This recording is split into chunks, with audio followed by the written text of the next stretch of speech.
प्यारे देशवासियों नमस्कार। आज प्रधानमंत्री महोदय मानव अधिकार दिवस के मौके पर बोल रहे थे और इनके वैसे बोलने का तरीका इनका हमेशा से एक ही है कि कैसे जनता को मूर्ख बनाना है, कैसे जनता को भड़काना है। इन प्रधानमंत्री महोदय में सच्चाई और ईमानदारी हमने आज तक नहीं देखी है। परमात्मा पता नहीं कैसे कैसे व्यक्तियों को इस देश की कमांड दे रहे हैं। ये बहुत ही दुख की बात है। यानी हमारे देश में इससे ज़्यादा नकारात्मक कोई व्यक्ति आज तक देश का प्रधानमंत्री नहीं हुआ है। सबसे ज़्यादा नकारात्मक और सबसे ज़्यादा गैर जिम्मेदार आज हमारे प्रधानमंत्री महोदय हैं। सबसे ज़्यादा इतने गैर जिम्मेदार आज तक कोई नहीं हुए।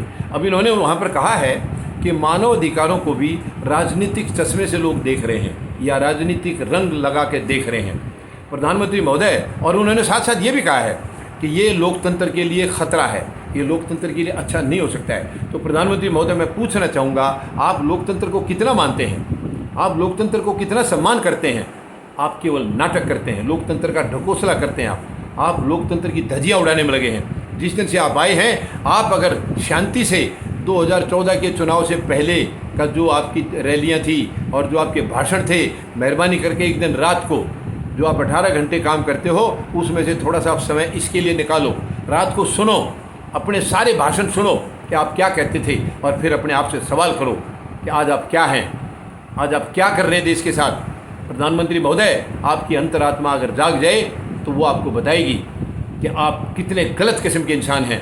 ऐसा इंसान आज तक प्रधानमंत्री की कुर्सी पर कभी नहीं बैठा। मैं नहीं कह रहा हूँ कि कोई पहले भ्रष्टाचार नहीं हुआ है, गलत काम पहले भी हुए हैं, भ्रष्टाचार होता रहा है, सरकारों में कोई कंट्रोल ज़्यादा नहीं हो पाया है। और पिछली सरकार में हुआ था तभी तो आपको लाए थे देशवासी, लेकिन आपने तो सब कुछ मतलब मुझे समझ में नहीं आ रहा है, जो आदमी प्रधानमंत्री की कुर्सी पर बैठा है वो इतना झूठा कैसे हो सकता है? झूठ बोल के जनता से नज़रें कैसे मिला सकता है? असल में नज़रें तो ये मिलाते ही नहीं है। देखिए, नज़रें ना जनता से मिलाते हैं ना मीडिया से मिलाते हैं। केवल उन मीडिया के साथ इनकी घुली मिली रहती है जिनको इन्होंने ख़रीद रखा है, जिनको इन्होंने मतलब जो गोदी मीडिया के नाम से जो जाने जा रहे हैं, जिनको गोद में बिठा रखा है, केवल उनसे नज़रें मिलाते हैं क्योंकि उनकी और इनकी नज़रें एक ही हैं। लेकिन वो देश हित में नहीं है, वो मीडिया भी देश हित में नहीं, वो भी देशद्रोही हैं।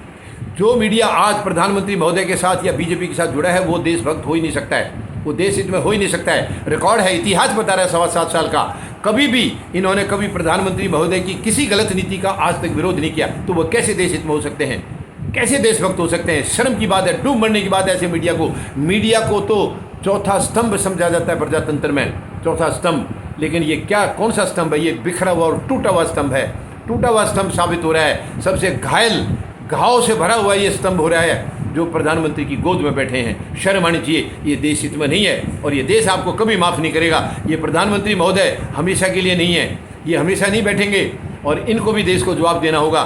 जो हर गलत हरकत की है इनको भी जवाब देना होगा। लंबे लंबे भाषण करते हैं, बताओ मानव अधिकार के लिए पाठ पढ़ाने लगे। आप मानव अधिकार की कितना रक्षा करते हैं प्रधानमंत्री महोदय? आपके शासनकाल में मानव अधिकार की धज्जियाँ उड़ी हैं, क्या एक्शन लिया आपने? हर रोज़ मानव अधिकारों की धज्जियाँ उड़ रही हैं। बहन बेटियों की हमारी इज्जत 24 घंटे उनके साथ खिलवाड़ हो रहा है। और आपका तो नारा था बेटी बचाओ, आपने कितनी बेटियों को बचाया है?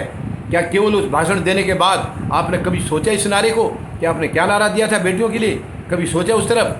कभी झांका आपने उस पुराने आपके उस मन के अंदर झांका आपने जो जिस वक्त ये नारा दिया था? नहीं। ये दुखद है प्रधानमंत्री महोदय, क्योंकि आप जो भी कहते हैं वो सच्चाई होती नहीं है, वो केवल आपका इवेंट होता है। आप केवल इवेंट क्रिएट करते हैं क्योंकि उसका आपको कहीं ना कहीं फ़ायदा मिलेगा। आपको निकम्मी राजनीति करने में, गंदी राजनीति करने में, आपको राजनीतिक दुकान चलाने में उस जुमले का फ़ायदा होगा। आप इस तरीके से केवल इवेंट बनाते हैं। आपने कभी भी दिल से और आत्मा से देश को अपना माना ही नहीं है, ना देशवासियों को अपना माना है। आपने माना है केवल 3 उद्योग घराने और आपकी अपनी पार्टी और आपके जो चहेते, जो अंधभक्त जिनके आप हैं ही नहीं, वो आपकी भक्ति में लीन हैं, मगर आप उनके भी नहीं हैं। आप उनके भी नहीं हैं, आप उनकी भी पीठ में लात मारेंगे, पीठ में छुरा घोंपेंगे। सबको मालूम है, ये पूरे देशवासियों को मालूम है, सिवाय कुछ अंधभक्तों के। काफ़ी अंधभक्त समझ गए हैं और वो अंधभक्ति से बाहर निकल भी गए हैं, लेकिन कुछ लोग अभी भी बचे हैं। मैं उनसे भी निवेदन करूंगा, छोड़िए अंधभक्ति को, राष्ट्रभक्ति को अपनाइए, देशभक्ति को अपनाइए, उसी से आपका कल्याण होना है। ये मानव पूजा से आपका कोई कल्याण नहीं होना है। और मानव की पूजा की उसकी करो जो सच्चाई और ईमानदारी पर खड़ा है, जो आपके साथ सच्चा साथी बन के खड़ा है, उसकी भक्ति करो आप। ये प्रधानमंत्री महोदय आपके सच्चे साथी नहीं है, ये आपके साथी नहीं है, ये उनके साथी हैं जिन्होंने इनके ऊपर दौलत लुटाई है, ये उनके साथी हैं। ये गरीब का साथी नहीं है, ये मजदूर के साथी नहीं है, ये प्रधानमंत्री महोदय जवान और किसान के साथी नहीं है, केवल उनके साथी हैं जिन्होंने इसके ऊपर धन दौलत लुटाई है और इन्होंने उनसे वचन दिया है कि हम देश आपके हवाले करेंगे। ये उसी दिशा में लगे हुए हैं, पूरा देश बेच दिया इन्होंने, लेकिन अब ऐसा होने नहीं देंगे, हम किसी भी हालत में होने नहीं देंगे।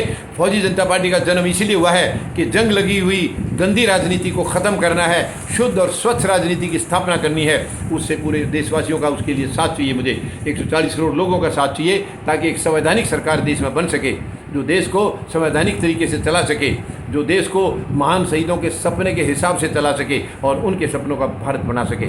उस ओर हमें जाना है, इस सरकार को तुरंत उखाड़ना है। धन्यवाद। जय जवान, जय किसान, जय हिंद।